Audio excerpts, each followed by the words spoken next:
এই বন্ধু রাষ্ট্রের বর্তমান যে প্রধানমন্ত্রী, মনুষ্যত্বের কোন সংজ্ঞায় তাকে মানুষ বলা যায় না। আমি তাকে বলি নরঘাতক, নরপশু, একটা জানোয়ার, দিব্যার একটা জানোয়ার। পৃথিবীর ইতিহাসের সবচেয়ে বড় সন্ত্রাসীদের গডফাদার সে। আপনি একজন শিক্ষিত মানুষ হয়ে এ কথা বলেন, দায়িত্ব নিয়ে বলছি, দায়িত্ব নিয়ে বলছি, দায়ভার আপনার না, আমি দায়িত্ব নিচ্ছি। কেন? এই নরেন্দ্র মোদী নরপশু, নরঘাতক, মানবতা বিরোধী, ইসলামের চূড়ান্ত দুশ্মন। প্রধানমন্ত্রী হবার আগে তার রাজ্যের নাম, তার জন্মভূমি হলো গুজরাট। আপনাদের ইতিহাস মনে থাকবার কথা। এই গুজরাটে এই নরেন্দ্র মোদীর নেতৃত্বে একজন না, দুইজন না, 2000 নিরীহ মুসলমানকে জীবন্ত পুড়ে মারা হয়েছে। বানিয়া বলছি। আর সৌন্দর্যের বিমুগ্ধতায় বিমোহিত হয়ে তার প্রেমে পড়ে গিয়েছিল। এই ঘটনা আপনারা জানেন না? আচ্ছা বলেন, তৎকালীন দেশের রানী জুলাইখা তার প্রেমে পড়ে গিয়েছিলেন। ইউসুফ ছিলেন চাকর, জুলাইখা কি চাকরানী ছিলেন? কথা বলেন না কেন? না, কি ছিলেন? রানী ছিলেন। রানী হইয়া চাকরের প্রেমে পড়েছে। বিষয়টা মানানসই হয়েছে না বেমানান হয়েছে? বেমানান। রাজ্যের সমস্ত নারীরা সমালোচনা শুরু করে দিল, সি সি সি সি, জুলাইখা আমাদের নারী জাতির সম্মানকে ধুলায় মিশিয়ে দিল। বলে কেন? বলে চাকরের প্রেমে পড়ে গেছে। জুলাইখার কানে যখন এই খবর পৌঁছিল, বুদ্ধিমতী জুলাইখা, যেই নারীরা জুলাইখার সমালোচনা করেছে ইউসুফের প্রেমে পড়বার কারণে, তাদেরকে রাষ্ট্রীয় মেহমান বানালেন। ঘটনাটা কোরআনে আছে না নাই? আমার সময় কম বিদায় আয়াত তেলাওয়াত করতে পারছি না, শুধু একটু ইঙ্গিত দিয়ে দেয়। সমস্ত নারীদেরকে যারা সমালোচনা করেছে দরবারে দাওয়াত দিয়া রাষ্ট্রীয় মেহমান বানাইলেন। চেয়ার দিলেন, সামনে টেবিল দিলেন, টেবিলের উপরে দিলেন একটা আপেল আর দোধারা চাকু। দোধারা চাকু বোঝেন তো? দুই দিকে ধার। দেওয়ার পরে জুলাইখা বলেন, ও আমার বান্ধবীরা শোনো, আমি যতক্ষণ অর্ডার করব না ততক্ষণ তোমরা আপেল কাটবা না আর খাবাও। হঠাৎ করে সবার সামনে যখন আপেল দেওয়া হলো, চাকু দেওয়া হলো, হঠাৎ করে জুলাইখা, বুদ্ধিমতী জুলাইখা ইউসুফকে ডাক দিয়া কয়, ইউসুফ তোমার ঘর থেকে একটু বের হও। যখন বের হয়েছে, বের হওয়ার পরে কয়, আমার মেহমানদের সামন দিয়ে একটু হেঁটে যাও। জুলাইখার কথা মতো যখন ইউসুফ পয়গম্বর নারীদের সামন দিয়ে যাচ্ছেন, কোরআন সাক্ষী, কোরআন বলছে ইউসুফের রূপের সৌন্দর্যের মাধুর্যতায় নারীরা বা খাড়া হয়ে অবাক নেত্রে তাকিয়ে দেখছে আর ভাবছে, হায় হায়, মানুষ এত রূপের হতে পারে কেমনে? ইউসুফ কি আসলে মানুষ নাকি ফেরেশতা? পুরুষ মানুষের এত রূপ হয় কেমনে?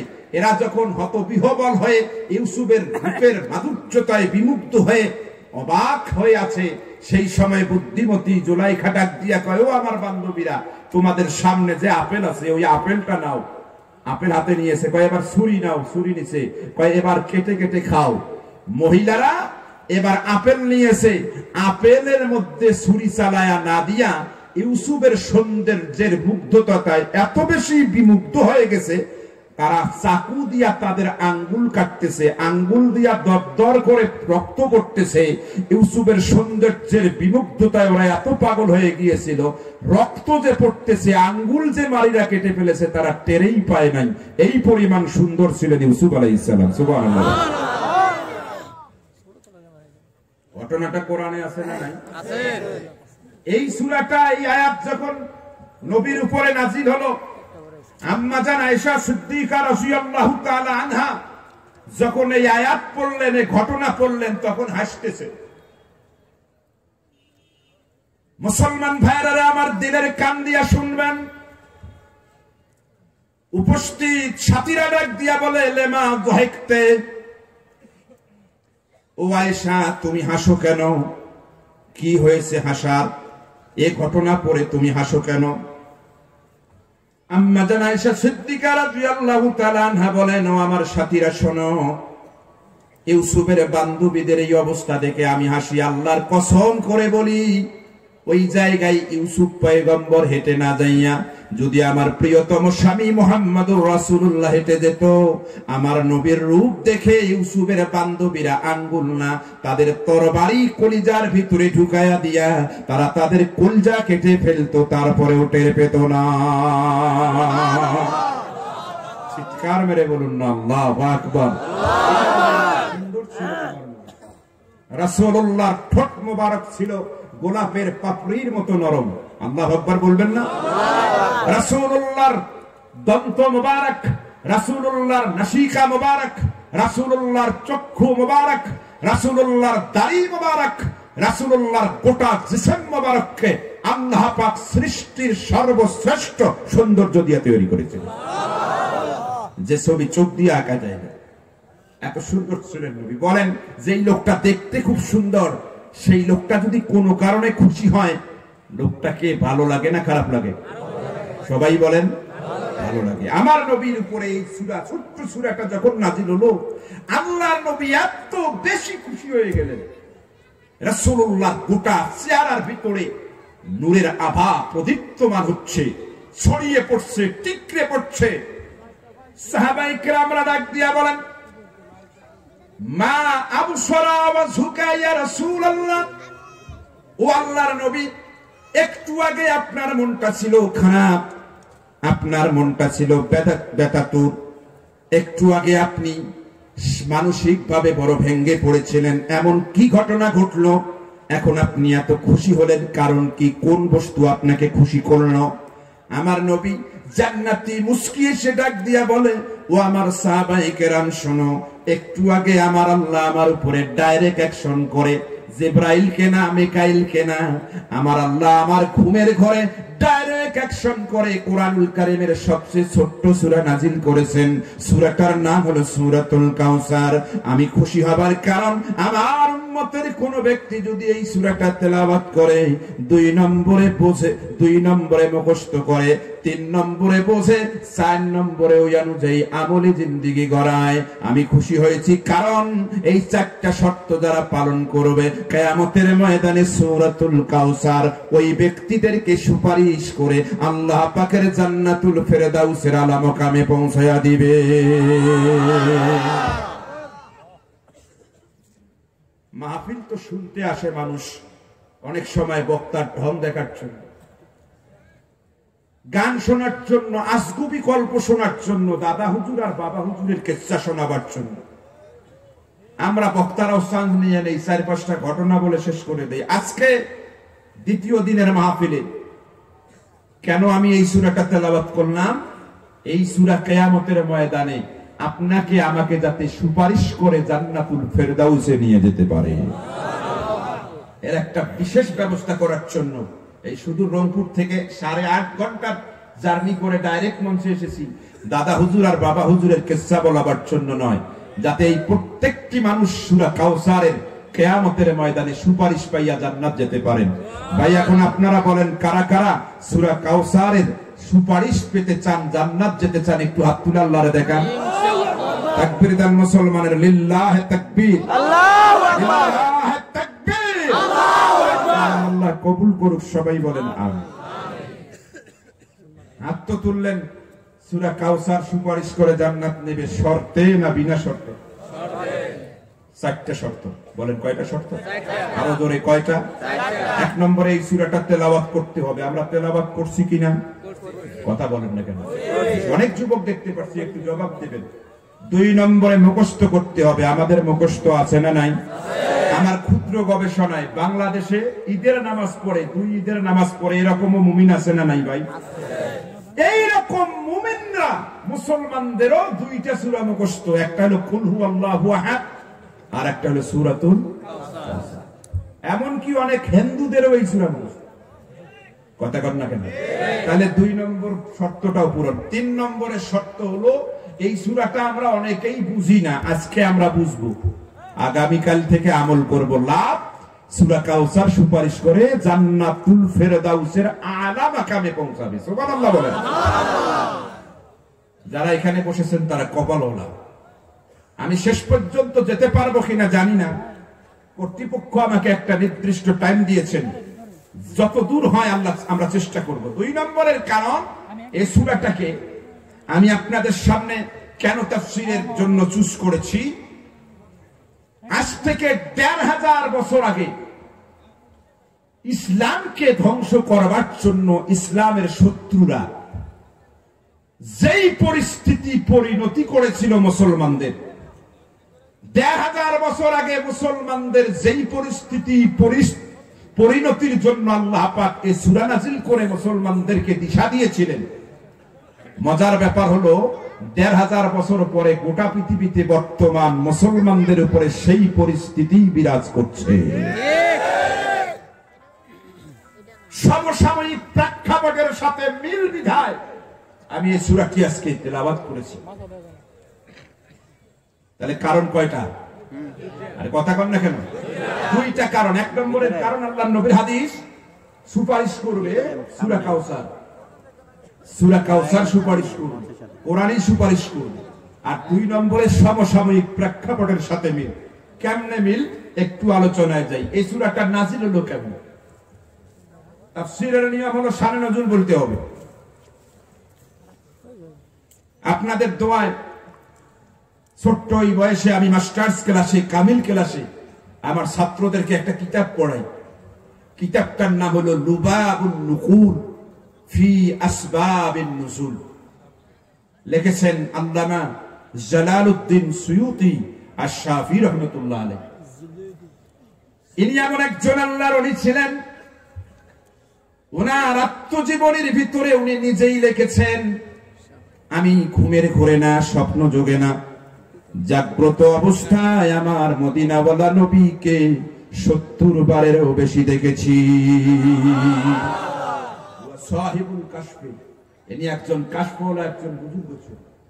উনি লেখেন, আজ থেকে ১৫০০ বছর আগে আপনার আমার কলিজার টুকরা নবী যখন ইসলামের দাওয়াতের দায়িত্ব আল্লাহর পক্ষ থেকে পেলেন, বলেন তো ইসলাম প্রচারের আগে গোটা মক্কার সব মানুষেরা আল্লাহর নবীকে আলামিন বলেছিল, কিন্তু যখনই কোরআনের প্রচারের দায়িত্ব তার উপরে আল্লাহ দিলেন, তখন সেই মানুষগুলো কি আপনার আমার কলিজার টুকরা নবীকে ফুলের মালা দিয়া বরণ করেছে না নির্যাতন করেছে? নির্যাতনের স্ট্রিম রুলার চালিয়ে দিয়েছিল। মজার ব্যাপার হলো আল্লাহর নবী এবং তার অনুসারীদের উপরে এত নির্যাতন, মুসলমান তখন কমে নাই, বরং যত নির্যাতন হয়েছে ততই হয়েছে। মুসলমানের উপরে নির্যাতন পূর্বে যতই হয়েছে, মুসলমান কমেছে না বেড়েছে? একই চিত্র বর্তমান দুনিয়ায় গোটা পৃথিবীতে মুসলমানদের উপরে এত নির্যাতন, নিষ্পেষণ, পদদলিত, পদবঞ্চিত, নিগৃহীত, নিষ্পেষিত, উলামায়ে কেরামদের জেল, জুলুম, ফাঁসি, তারপরেও মুসলমান কমে না বাড়ে? আর একটু চিৎকার মেরে বলতে হবে, কমে না বাড়ে? আজ থেকে ১৫০০ বছর আগে একই চিত্র ছিল। রাসূলুল্লাহর উপরে, তার সাহাবীদের উপরে নির্যাতন করা হয়েছে, মুসলমান কমে নাই, শুধু বাড়ছে। বর্তমান পৃথিবীতে এত নির্যাতন, মুসলমান কমে না বাড়ে? কেমন বাড়ে? বেশি দূর যাওয়ার দরকার নাই। আমাদের পার্শ্ববর্তী রাষ্ট্র, তথাকথিত বন্ধু রাষ্ট্র, আরে কথা বলেন না কেন? রাষ্ট্রটাকে আমরা কি বলি? বন্ধু রাষ্ট্র। এমন বন্ধু হঠাৎ করে পিএস বন্ধ করে দিছে। আমরা দিলাম ইলিশ, 2 দিন 3 দিনের মাথায় বন্ধ করে দিল পিএস। আরে কথা কয় না কেন? এই হলো বন্ধুত্ব। 2019 সালে আপনারা টের পাইছেন যে কাফেরেরা কোনদিন মুসলমানের বন্ধু হতে পারে না। অথচ ১৫০০ বছর আগে আল্লাহ কোরআনে বলেছেন পৃথিবীর কোন কাফের মুশরিক মুসলমানের বন্ধু নয়। কথা বলেন ঠিক না? আর আমরা কই ওরা আমার বন্ধু রাষ্ট্র, পারলে কলজাটা বের করে দিয়ে আসে। মাইন্ড করবেন না, আমার দিকে তাকান। এই বন্ধু রাষ্ট্রের বর্তমান যে প্রধানমন্ত্রী, মনুষ্যত্বের কোন সংজ্ঞায় তাকে মানুষ বলা যায় না। আমি তাকে বলি নরঘাতক, নরপশু, একটা জানোয়ার, দিব্যার একটা জানোয়ার। পৃথিবীর ইতিহাসের সবচেয়ে বড় সন্ত্রাসীদের গডফাদার সে।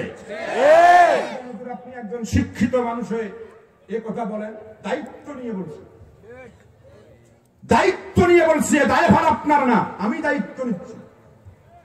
কেন? এই নরেন্দ্র মোদী নরপশু, নরঘাতক, মানবতা বিরোধী, ইসলামের চূড়ান্ত দুশ্মন। প্রধানমন্ত্রী হবার আগে তার রাজ্যের নাম, তার জন্মভূমি হলো গুজরাট। আপনাদের ইতিহাস মনে থাকবার কথা। এই গুজরাটে এই নরেন্দ্র মোদীর নেতৃত্বে একজন না, দুইজন না, 2000 নিরীহ মুসলমানকে জীবন্ত পুড়ে মারা হয়েছে। বানিয়া বলছি। তারপরেও বলেন মুসলমান কমে না বাড়ে? প্লিজ আপনাদের এই মোবাইলগুলো বন্ধ করুন।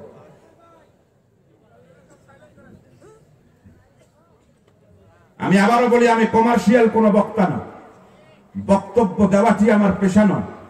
এটি একটি দায়িত্ববোধ, এটি একটি কর্তব্যবোধ, এটি একটি জাতির সাথে কমিটমেন্ট। পরিবেশ দিবেন আপনারা। অল্প সময় কথা হবে, মনোযোগ দিয়ে শুনুন। শানে নজরুল না বুঝলে তাফসীর বুঝবেন না। শুধু তাই না, এই ভারতের মধ্যে এই যুবকদেরকে ধরে ধরে জোর করে জয় শ্রীরাম বলানো হচ্ছে।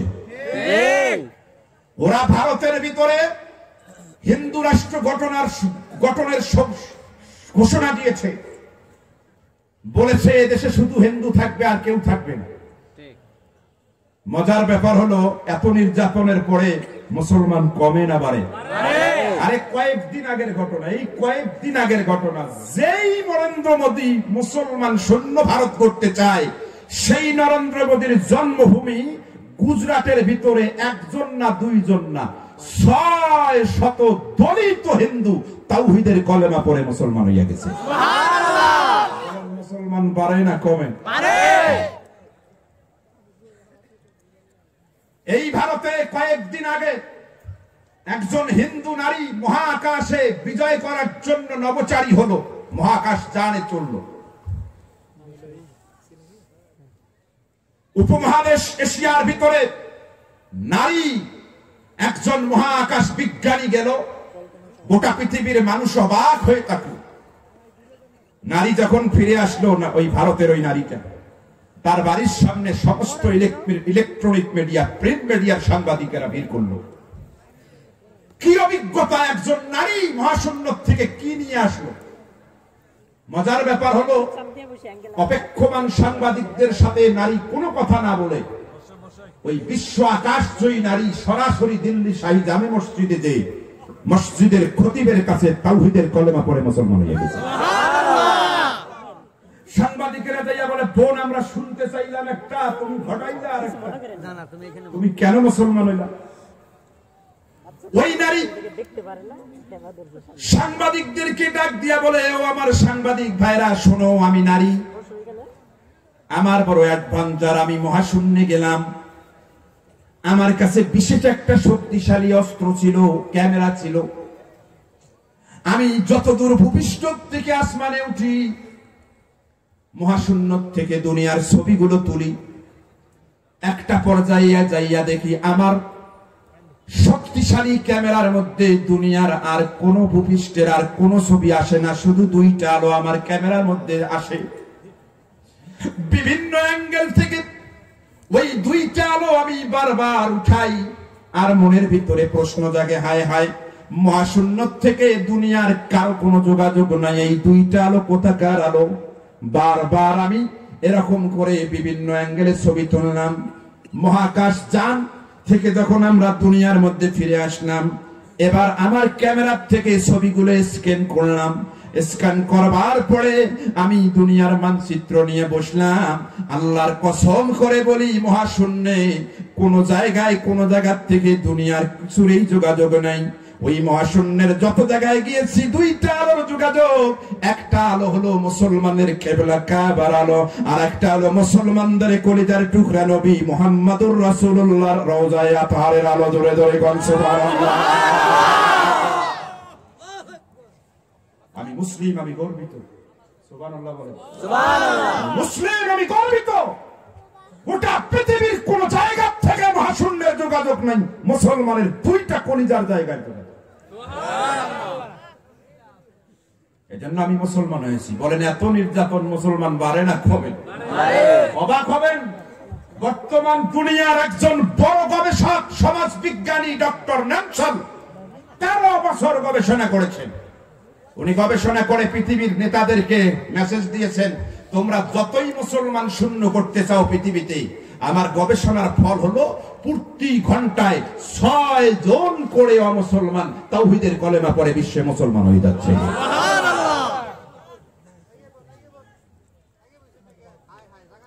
পশ্চিম জার্মানির 70 জন গবেষক, বলেন কয়জন? 70 জন গবেষক গবেষণা করে বলছে, ও পৃথিবীর নেতারা কান খাড়া করে শোনো, মুসলমানদেরকে দুনিয়া থেকে বিদায় করতে পারবা না, কারণ আমাদের গবেষণার ফল হলো আগামী 2070 সালে গোটা পৃথিবীর প্রত্যেকটি ইঞ্চি মাটি মুসলমানদের দখলে চলে যাবে। সুবহানাল্লাহ বলতে কি গুনাহ হয়? ভাই খুশি লাগে না? এগুলো শুনলে খুশি লাগে না? তথ্যের কথা বলছি। আজ থেকে 1500 বছর আগে এই ঘটনাই ঘটেছিল। মুসলমানকে এত মারা হয়, মুসলমান কমে না বরং। আপনারা জানেন কি নির্যাতন হয়েছিল? আমি দুইটা তথ্য আপনাদেরকে তুলে ধরি। আচ্ছা বলেন তো, আমাদের মুসলমানদের জন্য কয় ওয়াক্ত নামাজ ফরজ? 5 ওয়াক্ত। সবাইকে বলতে হবে কয় ওয়াক্ত? 5 ওয়াক্ত। 5 ওয়াক্ত নামাজের মধ্যে 2 ওয়াক্ত নামাজের কেরাত আসতে পড়তে হয়, 3 ওয়াক্ত নামাজের কেরাত জোরে পড়তে হয়। যেই 2 ওয়াক্ত নামাজের কেরাত আসতে পড়তে হয়, মজার ব্যাপার হলো এই 2 ওয়াক্ত নামাজ দিনের বেলার নামাজ। একটা হলো যোহর আর একটা হলো মাগরিব, এশা আর ফজর, রাতের বেলার নামাজ কেরাত জোরে পড়তে হয়। কোনদিন কি ভেবেছেন দিনের বেলার নামাজের কেরাত এত আসতে গেল? না, কেউ ভাবিনি। বর্তমান দুনিয়ার শ্রেষ্ঠ আলিম আল্লামা ইউসুফ কারজাবি অনেক কারণ বর্ণনা করেছেন, তার মধ্যে একটা কারণ হলো এই, আল্লাহ পাক ইসলামকে যখন রাসূলের উপরে অর্পণ করলেন, কোরআনের দায়িত্ব যখন রাসূলের উপরে দান করলেন, আল্লাহর নবী সাহাবায়ে কেরামদের এমন করুণ পরিস্থিতি পরিণতি হয়েছিল, তারা দিনের বেলা প্রকাশ্যে নামাজ আদায় করতে পারত না। দিনের বেলার প্রকাশ্যে নামাজের কেরাত যদি জোরে জোরে আল্লাহ হুকুম দিতেন, কাফের আর মুশরিকরা তাদেরকে ধরে ধরে জবাই করে দিত। এই জন্য আল্লাহ রাব্বুল আলামিন দিনের বেলায় কাফের আর মুশরিকরা মুসলমানদেরকে যাতে ধরতে না পারে, এই জন্য আল্লাহ রাব্বুল আলামিন ফজর, যোহর এবং আসরের নামাজ দিনের বেলার নামাজের কেরাতকে সিররি করে দিয়া, গোপন করে দিয়া, অনাকাঙ্ক্ষিত অযাচিত নির্যাতনের হাত থেকে আল্লাহ পাক মুসলমানদেরকে বাঁচিয়ে দিয়েছিলেন। সুবহানাল্লাহ। শুধু একটা জিনিস ভাবলেই বোঝা যায় কি নির্যাতন। ডাইরেক্ট মুসলমান নামাজও আদায় করতে পারত না। শুধু মুসলমানের অনুসারী, আল্লাহ রাসূলের অনুসারী না, স্বয়ং নবীর উপরে নির্যাতন হয়েছে কি হয় নাই? সবাইকে বলতে হবে, হয়েছে কি হয় নাই? কি পরিমাণ নির্যাতন হয়েছে বুখারী থেকে হাদিস বলি। হাতিমে কাবা, কাবা শরীফের 4 কোণ বিশিষ্ট ঘর, একটা জায়গায় দেখবেন বাউন্ডারি ওয়াল দেওয়া আছে, এটাকে হাতিমে কাবা বলা হয়। এই হাতিমে কাবায় আল্লাহর নবী নামাজ আদায় করছেন ফজরের পর পরে। এখনো পৃথিবীতে শুভ্রতার আলো প্রকাশ পায়নি। আবু জাহাল মদ খাইয়া বাড়িতে ঢুকবে, হঠাৎ করে লক্ষ্য করে দেখে হাতিমে কাবায় আলো জ্বলছে। সুবহানাল্লাহ বলে। সুবহানাল্লাহ। আবু জাহেল চিন্তা করছে, কে রে, এ কোন আলো? হাঁটি হাঁটি পা পা করে যাইয়া দেখে আপনার আমার কলিজার টুকরা নবী পয়গম্বরে আলম আল্লাহর কুদরতি পায়ে সিজদায় পড়ে গেছে, আর রাসূলুল্লাহর জান্নাতি পশম মোবারক থেকে জান্নাতের নূরের লাইট আল্লাহর আরশ পর্যন্ত প্রলম্বিত হয়ে গেছে। সুবহানাল্লাহ। মুসলমান ভাইরা, আমার এক চক্ষু জুড়ানো দৃশ্য, কলজা জুড়ানো দৃশ্য। আবু জেহেলের মন বলে নাই। আবু জেহেল ভাবলেন, হায় হায়, এটাই তো মোক্ষম সুযোগ, কেউ নাই। মুহাম্মদকে মেরে ফেলতে হবে। ও মুসলমান, তারিখের কিতাবের মধ্যে পাওয়া যায় মক্কায় জাহেলিয়াত যুগে কাবার পাশে একটা নর্দমা ছিল, গর্ত ছিল। উট জব করার পরে তার নারী ভুঁড়িগুলো ওই জায়গায় ফেলে রাখা হতো। বুখারী আলাইহির রহমা হাদিসে পাকের মধ্যে বলেন, আবু জেহেল তার বিশ্বস্ত কয়েকজন সঙ্গীকে সাথে নিয়ে জগদ্দল পাথর সম পচা দুর্গন্ধযুক্ত নারী ভুঁড়িগুলো আস্তে করে তুললেন। আমার আপনার কলিজার টুকরা নবী সেজদায় পড়ে আছেন। মুসলমান, আবু জেহেলের এতটুকু মায়া লাগে নাই। আমার আপনার কলিজার টুকরা নবী পয়গম্বরে আলমের মাথার উপরে চাপিয়ে দিয়েছেন। মুরগি জব করে ছেড়ে দিলে মুরগি যেমন ছটপট ছটপট ছটপট করে বাঁচবার জন্য আপনার আমার কলিজার টুকরা নবীর চোখ দিয়ে টপ টপ করে পানি পড়া শুরু হলো, হাতগুলো থরথর করে কাঁপা শুরু হলো। আপনার আমার কলিজার টুকরা নবীর পা গুলো কাঁপা শুরু হলো। মাথা তুলতে পারে না, মারা যাবে। শত শত লোক জড়ো হইয়া গেল। আবু জেহেল অট্টহাসিতে ফেটে পড়লেন। হাদিসে পাকের মধ্যে পাওয়া যায় একটা মাত্র যুবক, সেই যুবকটা তখনও মুসলমান হন নাই। নাম ছিল তার আব্দুল্লাহ ইবনে মাসউদ রাদিয়াল্লাহু তাআলা আনহু। তার কলিজার ভিতরে বড় মায়া লেগে গেল। আল্লাহর বান্দা এই দৃশ্য দেখে ভাবলেন, হায় হায়, মুহাম্মাদের মতো ভালো সন্তান তো আর হয় না। আরবের দুলাল মরুর দুলাল আব্দুল্লাহর পোলা মুহাম্মদ আলামিনকে মেরে ফেলা হয়, এটা তো মেনে নেওয়া যায় না। আল্লাহর বান্দা দৌড় দিয়া গেলেন ফাতেমার কাছে, যাইয়া বলে, ফাতেমা কোথায়, তাড়াতাড়ি বাড়ি থেকে বের হও, যাইয়া দেখো আরবের দুলাল তোমার আব্বাজান আলামিন মুহাম্মদ বুঝিয়ার দুনিয়ায় না।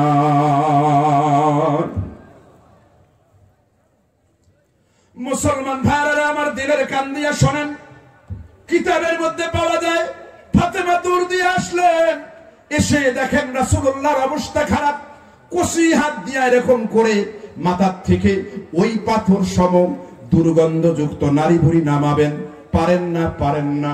আমার আল্লাহ ডাক দিয়া কয়, জিবরাইল, ফাতেমার সম্ভাবনা কম, ফাতেমা পারবে না। যারে জিবরাইল, তোমার নূরের পাখার হাত লাগাইয়া ফাতেমাকে সহযোগিতা করে আমার মদিনাওয়ালা নবীকে মৃত্যুর হাত থেকে বাঁচিয়ে দাও।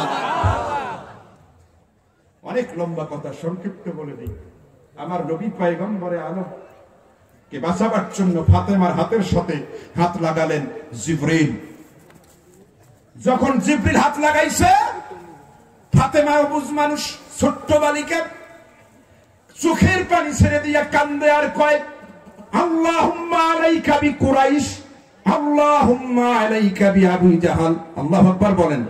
ও মুসলমান, ফাতেমা কয়, আল্লাহ কুরাইশদেরকে ধ্বংস করে দাও, বিশেষ করে আবু জেহেল ভণ্ডলেদাকে মেরে ফেলো, ধ্বংস করে দাও। আমার নবী নাটি বুড়ির নিচ থেকে ডাক দিয়া কয়, মা মা, তুমি দোয়া করিও না গো মা। তুমি যদি দোয়া করো আর আমি রাসূল যদি আমিন বলি, ডাইরেক্ট অ্যাকশন হয়ে যাবে। কুরাইশরা ধ্বংস হবে, আবু জেহেলও ধ্বংস হবে। এত তাড়াতাড়ি এদের ধ্বংস আমি চাই না, আমি ওদেরকে একটু সুযোগ দিতে চাই। বরং আমি নবী দোয়া করি, তুমি আমিন বলো। এবার আমার নবী দোয়া করে, আল্লাহুম্মা আলাইকা বি কুরাইশ, আল্লাহুম্মা আলাইকা বি আবু জাহাল। যখনই দোয়া করেছে, আল্লাহ রাব্বুল আলামিন আমার নবীর কানের মধ্যে ইলহাম করে কয়, পয়গম্বর, দোয়া কবুল হয়েছে। জান জান, আমি কথা দিয়া দিলাম গো নবী, যে আবু জেহেল হাত দিয়ে আপনার মাথার উপরে নারী বুড়ি চাপাইছে বদরের ময়দানে, ওই আবু জেহেলের কল্লাটা আমি আল্লাহ আপনার কদম মোবারকে দিয়া আমি আল্লাহ পাক এই হত্যার প্রতিশোধ আমি নিয়ে আনিব। বলেন, সেই আল্লাহ এখনো আছে না নাই? একটু চিৎকার মেরে বলেন, আছে না নাই? মুমিনদের চোখের পানির দাম অনেক অনেক। যে স্বৈরাচাররা মনে করেন উলামায়ে কিরামদেরকে নির্যাতন করে, নিষ্পেষণ করে, বুলেটের আঘাত দিয়া দুনিয়া থেকে বিদায় করে দিয়েছেন, ক্ষমতা পাকাভুক্ত করেছেন, খোদার কসম সেই উলামায়ে কিরামের চোখের পানি 10 বছর কেন 50 বছর পরে হলেও বিপ্লব হইয়া তোমাদের তক্তে তাউসকে একদিন তছনছ করে দিবে। কথা বলেন।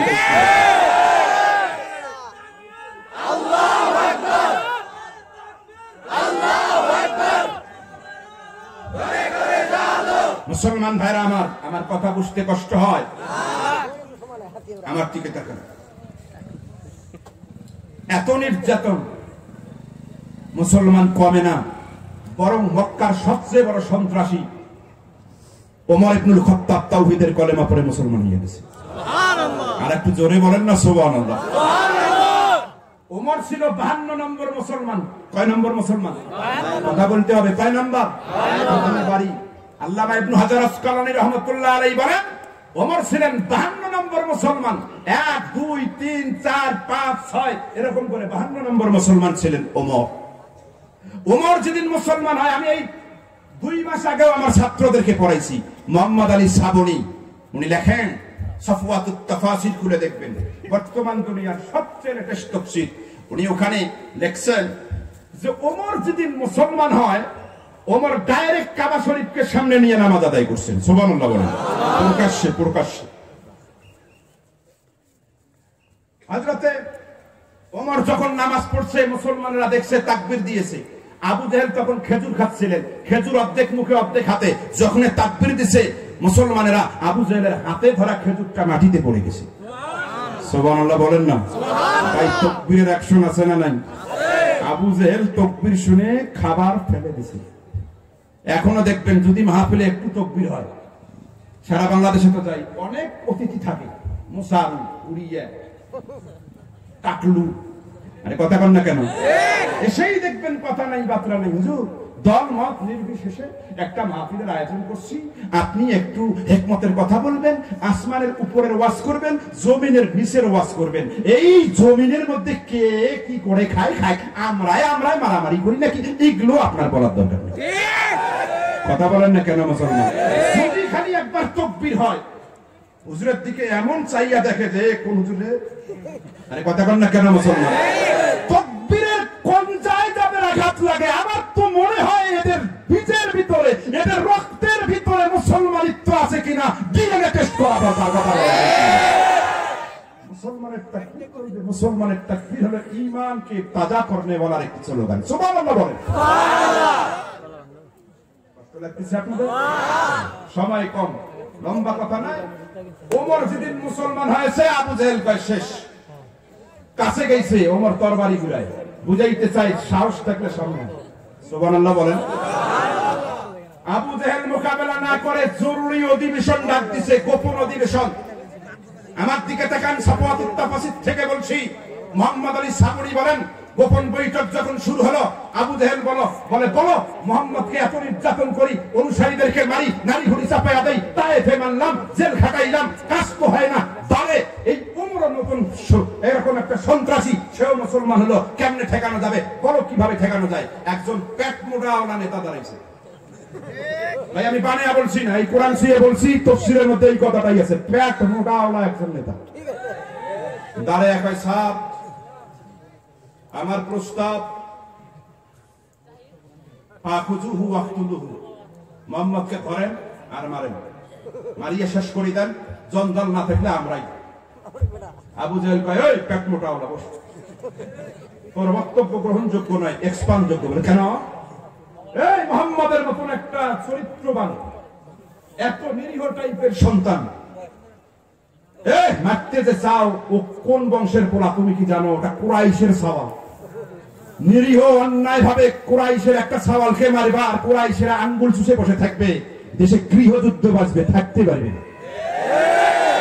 তাই এলাকার মধ্যে যদি একটা প্রভাবশালী সন্তান থাকে, অন্যায় যদি করে, কেউ মারতে চায় না, বাবা মারা যাবে না। কারণ ওকে যদি কিছু একটা আঘাত করে, পুলিশ দিয়ে ধরে যাবে, বাড়িতে থাকা যাবে না, 180টা কেস হবে।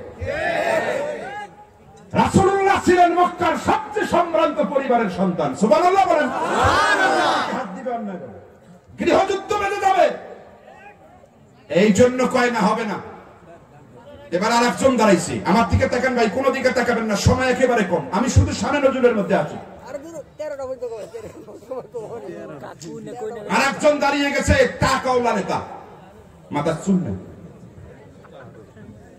ও দাঁড়াইয়া কয়, সাহেব মুহাম্মদকে মারা যাবে না, দেশে গৃহযুদ্ধ বাঁচবে, কথা ঠিক, তবে আমার প্রস্তাব কি যে মুহাম্মদ এবং তার অনুসারীদেরকে একটা তালিকা করেন, তালিকা করে ওই তালিকা অনুযায়ী এদেরকে দেশদ্রোহী, স্বাধীনতা বিরোধী, ব্যাকডেটেড, এরকম করে প্রতিক্রিয়াশীল, উন্নয়নের পথে বাধা প্রদানকারী, মৌলবাদী এই আখ্যা দিয়া এদেশ থেকে এদেরকে নিষিদ্ধ করে বের করে দেন, এদেরকে নিষিদ্ধ করে বের করে দিলে এরা যখন থাকবে না আমরাই।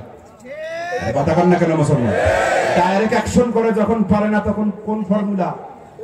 নিষিদ্ধ। নিষিদ্ধ মিলায় আনেন মিয়া, মিলায় আনেন। খালি কিচ্ছা কাহিনী আর গজল শুনিয়ে তো শেষ করছেন জীবন। একটু মেলায় আনেন, মেলায় আনেন। ডাইরেক্ট অ্যাকশন যখন পারে না তখন কি? নিষিদ্ধ, ব্যান করতে। আবু জেহেল কয় টাকাওয়ালা, তোর বক্তব্য গ্রহণযোগ্য নয়, এক্সপান্ডযোগ্য। বলে কেন? মোহাম্মদকে যে দেশ থেকে বের করে দিতে চাও, এর অনুসারীদেরকে বের করে দিতে চাও, লিসানুহুম তুলাকা, আল্লাহু আকবার বলে। এদের মুখের বক্তব্য এত মিঠা, এদের বক্তারা যদি বক্তব্য দেয় লাখ লাখ লোক হয়। আরে কথা কন না কেন? এত মিঠা কথা কন। এদের বক্তা যদি মঞ্চে ওঠে মানুষ আটকা যায় না গো। আরে কথা কন না কেন মুসলমান?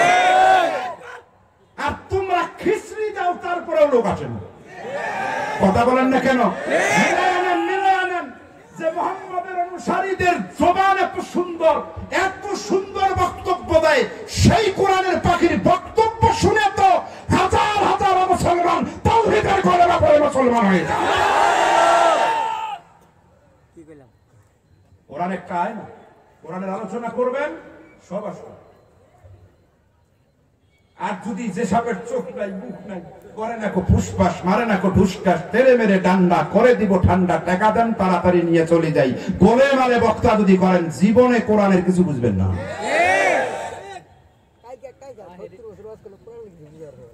লিসানুহুম তুলাকা, উলামা যারা তারা বুঝে ফেলছে যে কোন সমুদ্র যাচ্ছে, যে তাদের বক্তব্যের উপস্থাপনা অনেক মারাত্মক।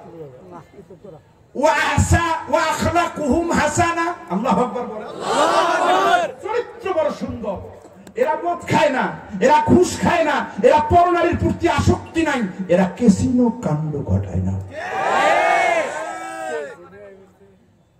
ক্যাসিনো যদি আপনারা না বোঝেন কে বুঝবে?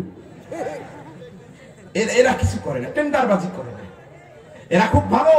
বরং যারা ওদেরকে মারে বাজারে দেখা পেলে, কেমন আছেন, ভালো আছেন, শরীরটা ভালো নেই, এত সুন্দর চরিত্র তাদের। এই লোকগুলো যদি অন্য দেশে যায়, ওই দেশের চরিত্রের মাধুর্যতায় ওই দেশের লোকদেরকে পাগল বানাবে, মুরিদ বানাবে, দেশ দখল করবে।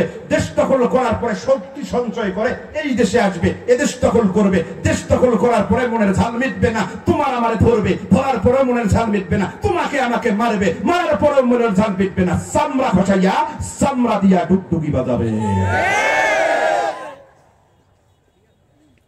অতএব নিষিদ্ধ করা যাবে না। একজন দাঁড়িয়ে কয়, স্যার আমরা হলাম বোতল, আমাদের কথার কোনো দাম নাই, আপনি অল ইন অল, আপনি যা করবেন তাই। আরে কথা কন না কেন? সব ডিপার্টমেন্ট আপনারই, আপনি যা করবেন তাই, আমরা তো বোতল। আপনিই বলেন। আমার দিকে তাকান। আবু জেহেলের চুলগুলো ছিল এই পর্যন্ত লম্বা, দাড়িগুলো ছিল নাভি পর্যন্ত লম্বা, মোষ আর উপরের মোষ আর নিচের মোষ দুইটা ঠোঁট ঢাকি রাখতো।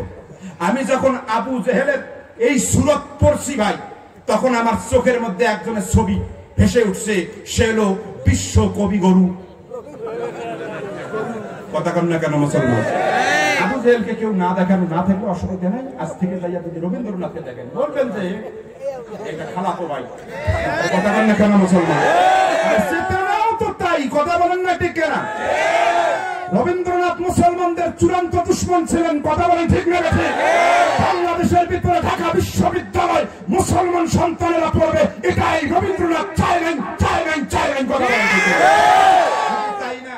অবাক হয়ে যাবে, আমাদের চেতনার কবি কাজী নজরুলকে 14 বছর বোবা বানিয়ে রাখছে প্রমীলা দেবী, ওরেই জ্ঞাতি গোষ্ঠীকে দিয়া প্রেমের অনলে ফেলাইয়া।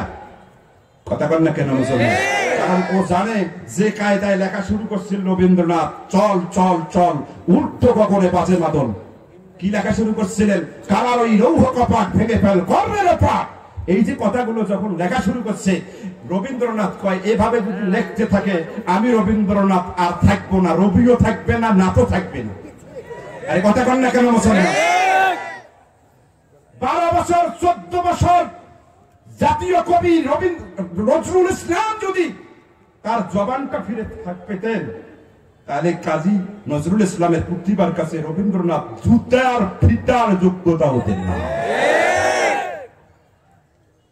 কাজী নজরুলের লেখনী আর এর লেখনী দেখেন না, ও লেখলো কি, আমারও পরানো যাহা চাই, আমারও পরানো যাহা। মানে মদ যত বেশি খাবেন, গাঞ্জা যত বেশি টানবেন, তত বেশি রবীন্দ্রনাথের সঙ্গীতের শিল্পী হবে।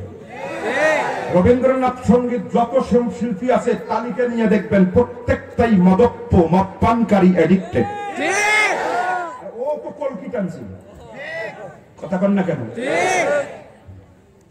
সে তো নাকি আবু জেহেলের সুরত যেমন সিরাত তেমন। আবু জেহেল মাথায় এরকম করছে, আর আবু জাহেলের নিয়ম ছিল কোন মজলিসে মাথা এরকম করতো, তাহলে সবাই বুঝতো ওর মাথার মধ্যে শয়তানি কুটচাল এসে গেছে। আবু জাহেল যখন এরকম করছে, আবু জাহেল এরকম যখন করছে, কয় স্যার কি মাথায় বুদ্ধি আসছে? কয় বুদ্ধি আসছে মারাত্মক। কয় কি বুদ্ধি? কয় মোহাম্মদকে মারা লাগবে না, দেশ থেকে বের করে দেওয়া লাগবে না, সোজা একটা বুদ্ধি। বলে কি? কয় তোমরা কি দেখছো মোহাম্মদের ছেলে হয় আর মারা যায়, মেয়ে হয় আর জীবিত থাকে?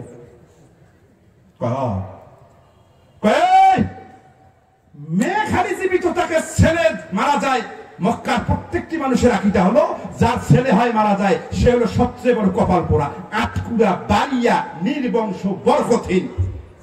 তোমাদের আর কোনো কাজ করা লাগবে না, শুধু এইটা মিডিয়া ক্রাইম করে দাও। এই মক্কার লোকেরা তোমরা কার ধর্ম গ্রহণ করো? মোহাম্মদ তো একটা আটকুড়া, কপাল পোড়া, এরকম করে নির্বংশ, লেজ কাটা, আত্মার বরকতহীন। কারণ ছেলে হয় মারা যায়, মেয়ে হয় জীবিত থাকে। তোমরা মোহাম্মদের ধর্ম গ্রহণ করো না, কারণ মোহাম্মদের লাঠি ধরাইয়া নাই, মানে মোহাম্মদের বেটা নাই, বেটা নাই। মোহাম্মদও মারা যাবে, কবরে ওর সাথে ইসলামও চলে যাবে। এই মোহাম্মদের মতো আটকুড়ার ধর্ম গ্রহণ করে তোমরা তোমাদের কপালটা পুড়ে ফেলো না। চিৎকার মেরে বলেন নাউজুবিল্লাহ। করে যখন পারল না, আবু জেহেলের চেলা চামুন্ডারা আমার নবী আর মুসলমানদের উপরে মিডিয়া ক্রাইম করে দিল, তত্ত্ব সন্ত্রাস করে দিল। বর্তমান দুনিয়ায় কাফের, মুশরিক, ইহুদি, খ্রিস্টান, নাস্তিক আর মুরতাদ মুসলমানদেরকে মেরে ধ্বংস করে দেওয়ার পরে মুসলমান যখন ঠেকাইতে পারে না, তখন ওই আবু জেহেলের ফর্মুলা জারি করে দিয়া গোটা পৃথিবীতে মিডিয়া ক্রাইম আর তত্ত্ব সন্ত্রাস করে ইসলামকে দুনিয়ার থেকে বিদায়ের ষড়যন্ত্র করছে।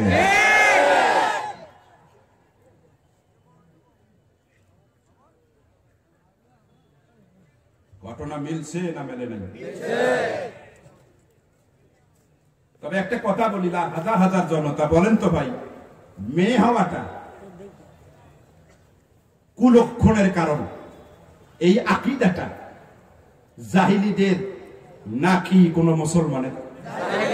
জাহিলীদের। কিন্তু এই আকীদাটা আমাদের দেশে আছে না?